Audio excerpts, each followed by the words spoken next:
இயற்கை விவசாயிகள் கூட்டம். சூப்பர் சூப்பர், அருமை.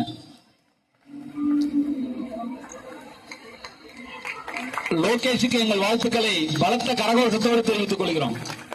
அருமை தம்பி, அருமை அருமை.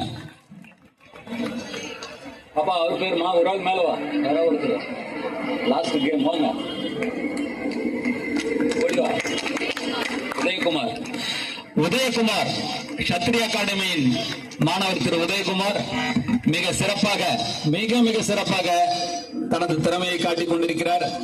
மல்லர் கம்பம் நிகழ்ச்சி என்பது நமது பாரம்பரிய கலைகளில் ஒன்றான மல்யுத்தத்திற்கான வீரர்கள் தங்கள் உடலை வலுவேற்றுவதற்காக செய்யக்கூடிய ஒரு உடற்பயிற்சி இது மல்லர் கம்ப நிகழ்ச்சி.